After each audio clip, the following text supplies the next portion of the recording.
Hello, emerging mothers. I am so excited to be seeing you right now, and I'm going to wait just a little bit so more mothers can join. Thank you so much for those who have joined already. And we're sitting and waiting, of course, for me to come on. It's 2 p.m. on a Thursday. It is June the 24th, and this is our weekly live session. And again, I'm so excited you're here, and we'll get started here in just a few seconds. Just a few seconds. And for those who are already on, just go ahead and drop your name and the state you're tuning in from there in the chat. And then also, if you will, please, if we can make sure that you also drop the number of kids you have, then that would be awesome as well. We have a different number of kids and the ages are all over the place.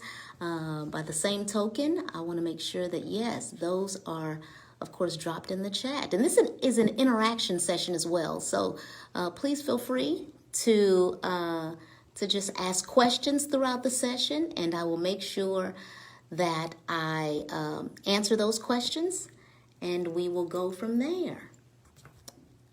I so appreciate that all of you are here. I do. Listen, let's just go ahead and jump in. I want to welcome you to our session on today. Today, I'm going to talk about those things that you may never know your child is thinking prior to their transition out of the home. And so that's going to be my topic. Again, I'm glad you're here. We have a number of new mothers in our group, and I am ecstatic, and I'm so excited that you all have joined us. My name is Dr. Michelle Lloyd, and I have this private Facebook group so that we as mothers, we can interact, we can talk about those topics that are important to us, and we know that our children are important to us, and specifically about what takes place prior to that transition out of the home. And so when I come on, I may say, hello, emerging mothers. And again, for those of you who are new, I'm saying emerging mothers because this is a place where we really can emerge in our thinking. And when we emerge in our thinking, then guess what? We can emerge in our actions as it pertains to those interactions we have with our teens. When they transition out, then they come back as young adults, which I'm in that situation right now. And I have to admit that it is totally encouraging what I'm seeing in reference to my daughters coming back. And I have two to be exact. And so that is my calling. And between now and my last breath, I will be reaching out. I will be interacting with mothers day after day, giving them strategies and helpful tips and ideas and thoughts. And I'll be addressing concerns as it pertains to what occurs and what takes place throughout that transaction. And just to tell you a little bit about myself, I have 3 daughters. I'm married. I live in the beautiful Sugar Land, Texas, and have for over 30 years. In 2016, my oldest daughter, she graduated from high school, transitioned out. She attended college on the East Coast, so that's about 17, who's counting, but about 17 driving miles away, 17 driving hours away. And that was a challenge for me. That was very difficult for someone like me who at the time was in a doctoral program and had done a deep dive into the subject matter of emotional intelligence. Imagine that. After we dropped her off, of course, we returned back here to Texas, and I found myself on my prayer closet floor wailing, wondering what in the world had I done. Taking my daughter, 17, driving hours away to live on her own. And so when I prayed about it and stood up off of my knees, I told myself that I'm going to find out how is it that I can help other mothers prepare for this transition that takes place, because it was more than I could have even imagined. went to church the next morning and began to talk to mothers in the hallway about what it was that I was facing, and then to get their opinion and their thoughts. And I was thinking that they were going to tell me, you know what, that's behind me and it was no big deal, and I'm over that. And I received responses that were so far from that. Mothers were telling me, you know what, I wish I could go back, or I wish my children lived closer to me. I miss the picking up and dropping off and helping with homework. And so I found that in the hallways of my church that mothers were reminiscing over that time and over those days, and mentioning, how unprepared they were for that transition. And so I told myself that I'm going to prepare mothers. Mothers will be more prepared.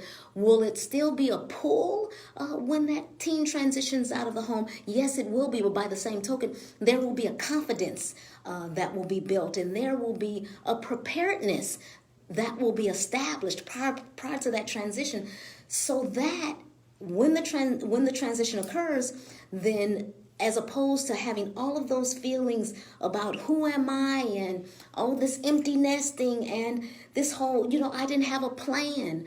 Because what happens is mothers, they spend so much time, with the applications and helping with the writing of the essays and editing that, and in connection with the counselors. And listen, as I'm talking to you, I'm talking to myself, because that's what I was doing. I was, helping my daughter to become prepared, and sending those applications off, and waiting to see where she would be accepted, and then preparing and packing and doing all of that for my daughter. Was I prepared? Absolutely not. And by no means do I want any other mother to be unprepared as well. So this is my calling, and this is what I will be doing until my last day. So let's jump into what I will be talking about today.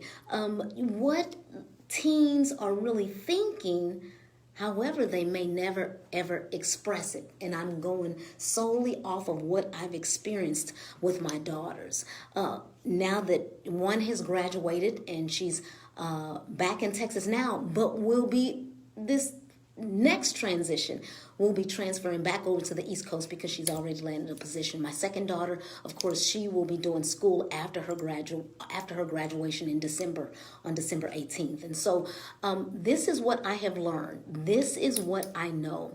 I know that although you may not hear it, they love us and they appreciate us.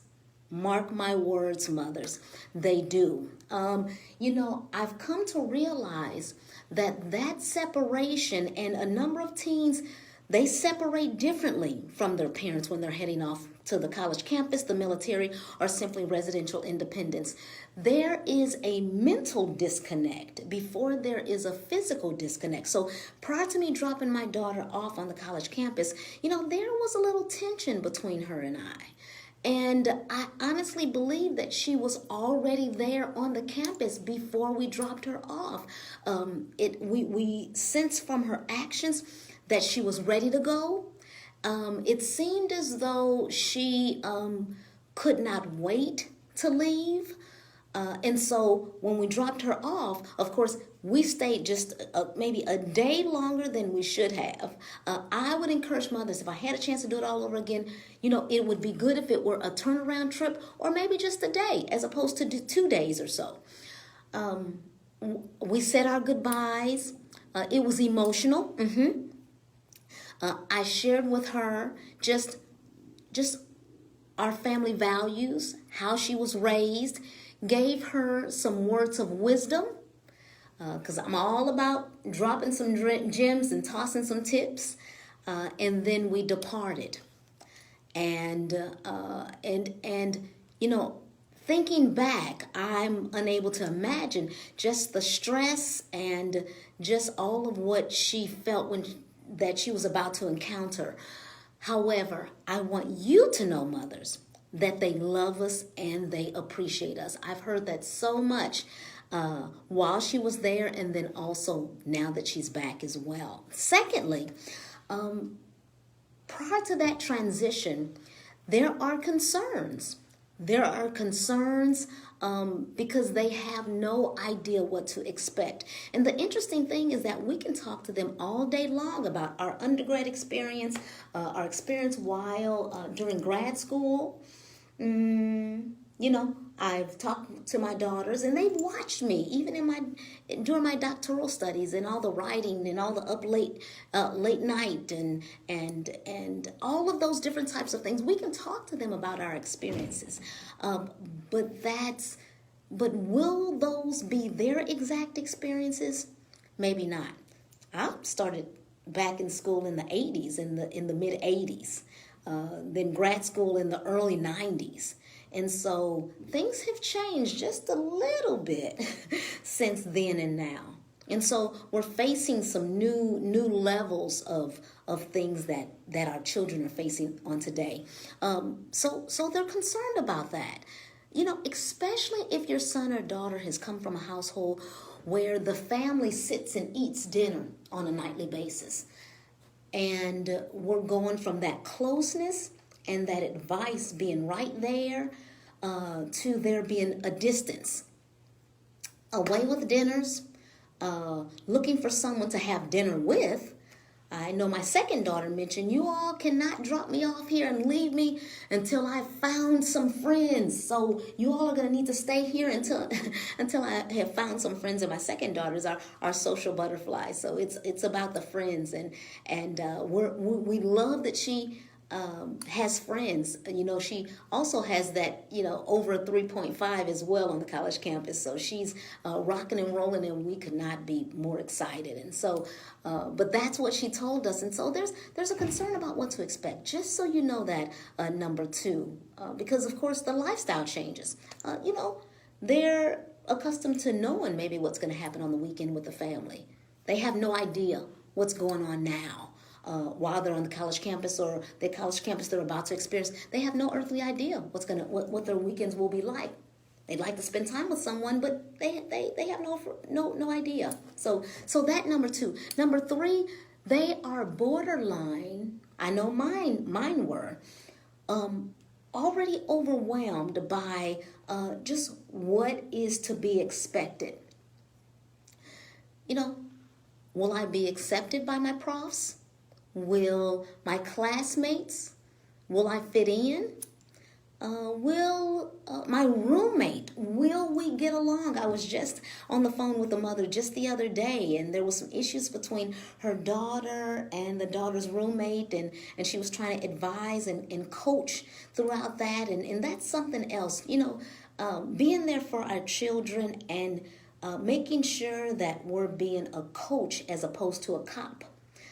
Because, of course, they've experienced their freedom and they're able to make their own choices now. They're moving into that young adult stage. And so even as parents, we try our best to avoid asking as many questions, yet being a listening ear and responding with wisdom when they're able to receive it.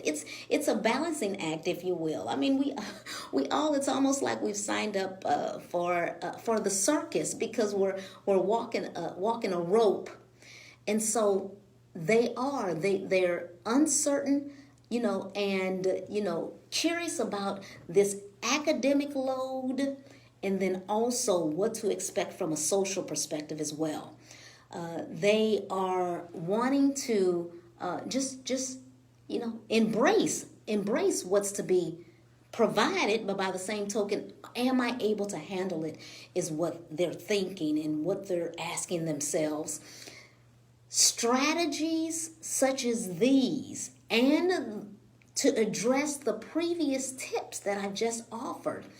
You know, I will be having a masterclass, a 9-day masterclass, complimentary masterclass, whereas I will be addressing these thoughts based off of experience, and then also based off of just research, peer-reviewed articles, deep diving into different types of perspectives.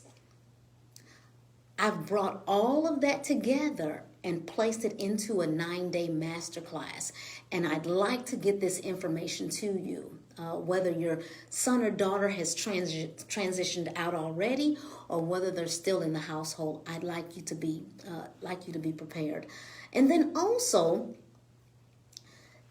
our sons and our daughters, they really do need confirmation. They like to know that we're there.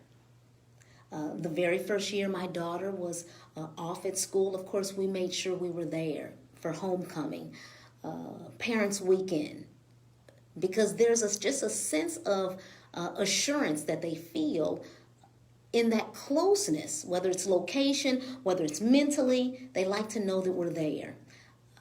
And it's interesting because, when they first go off, it's almost like they change. They start changing just a bit.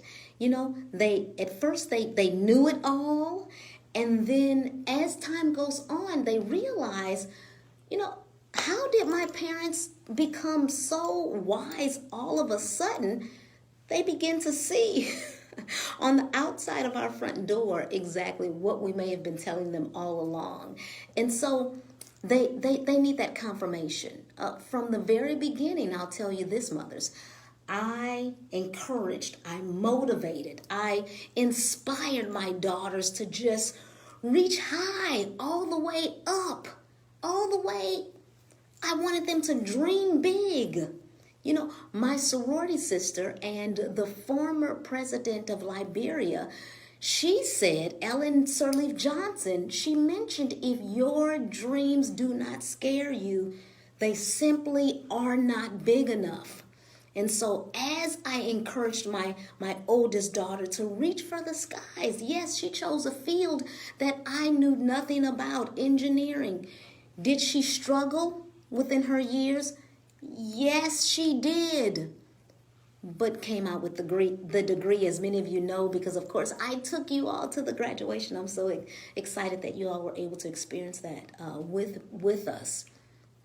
My second daughter, I encouraged, inspired, and motivated her to reach, my hubby and I, reach all the way up. Dream big. And then as she was thinking about what she'd like to do, and then she said, I think I may want to be a surgeon. Let's go with it.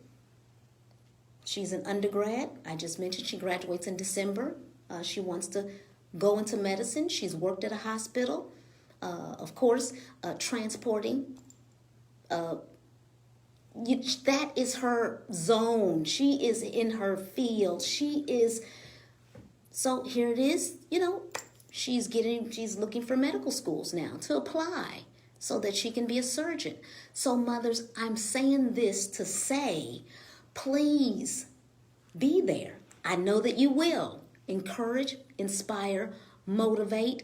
Guess what? When you send them all the way up, even if, there's just a little dip, they're still right here in whatever it is that God is calling them to do. However, I do know some who a child may say, I want to do this. I want to focus on that. I want to pursue this major. And then the teen may receive less encouragement because the mother is a little fearful, or the mother may think, I'm uncertain if that will work out. And then the teen settles, and then that can be tragic, because they could have lived this life of abundance, just believing, and then actually achieving and accomplishing the goal.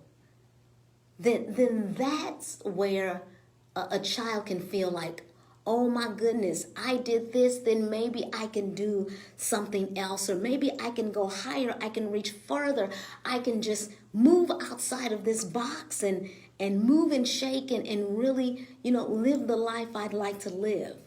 And so I would encourage you mothers again, a couple of things, a few things, of course, those tips. Know that they appreciate us and they love us. Secondly, know that they have some concerns and that they have no idea what to expect when they're going on the college campus. So I know that you will just sprinkle a triple dose of love prior to them transitioning out. And then thirdly, know that they're overwhelmed. Will they use that word? Maybe not. Know that there's stress within. Let's think about when we went off to college, for those of us who did. Or guess what? When we have done anything that we have not done before. You know, there's something that, you know, that's within us. You know, maybe butterflies, maybe, you know, maybe there's the quickening of the Holy Spirit, you know, leading us, and then we're holding back just a little bit. You know, I remember when I went off, I was an undergrad and my parents dropped me off. My mother dropped me off. And you know what? At that time, you know, I may be a size 2 or a size 4 now, but at that time I was a size 12. And, you know, she dropped me off and, you know, my room was already set up. I had groceries and, you know, was just there. And of course, what did I do? I went to the cafeteria and I went to go eat. And, you know, and then I finished my meal and I came back to the room and, you know, maybe, you know, I didn't have a television, so I may have read a little something and you know, finished, you know, hanging up my clothes or just whatever. And then, you know, dinner time rolled around and then what did I do? I went back to the cafeteria and I just ate again. And I just ate my way through. So, you know, we all respond in different ways. You know, I grew up, I didn't do any exercise and I didn't do any of those things. I know better now. When you know better, you do better. But that's what I did. And so my middle daughter, you know, she, you know, spent time in her room and then she, of course, identified some friendships and so then she started getting out of the room. Yeah, and things were looking up, and so nonetheless, but know that they're overwhelmed, and so their reactions and the way they respond to certain situations, you know, we all respond differently. So then also fourth, know that you know, there's a desire to be accepted on the college campus. However, they're you know, they're wanting to make sure that you know, what do I do? How do I start conversations? How do I, you know, actually meet people and you know, have this comfortable interaction with people?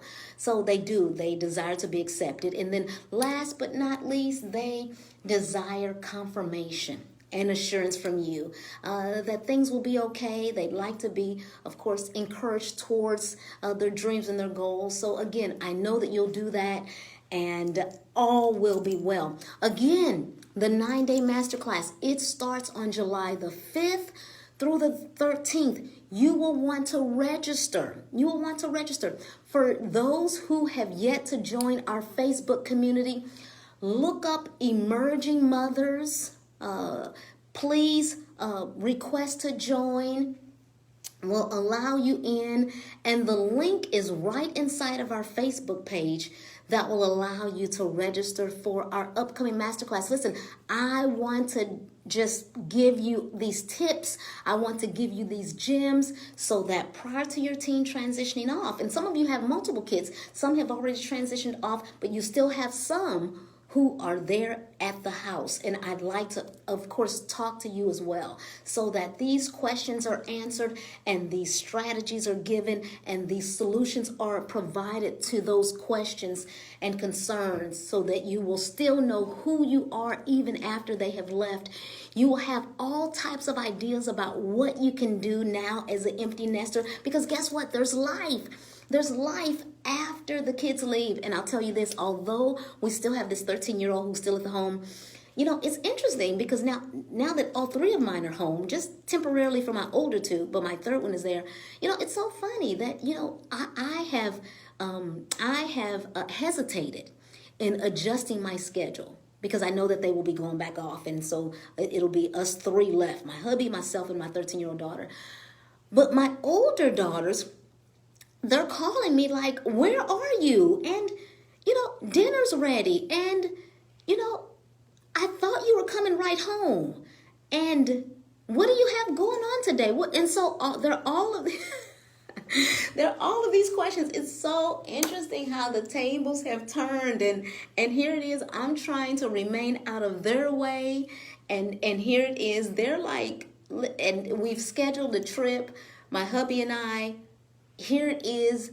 They've made flight arrangements to join us, and so it's a beautiful thing. I want to share with you. I need to. It's almost like I'm bursting at the seams, just wanting to just chat with you just about just how this whole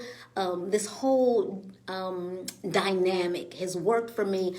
And if you can embrace any gems that I'll be dropping, please sign up for that masterclass. And I look forward to seeing you there. Thank you so much. I will see you next Thursday, 2 p.m. Central Standard Time. Dr. Michelle Lloyd out of Sugar Land, Texas. I love you all. I'm praying for you. And I know it's all going to work out. Take care. Goodbye.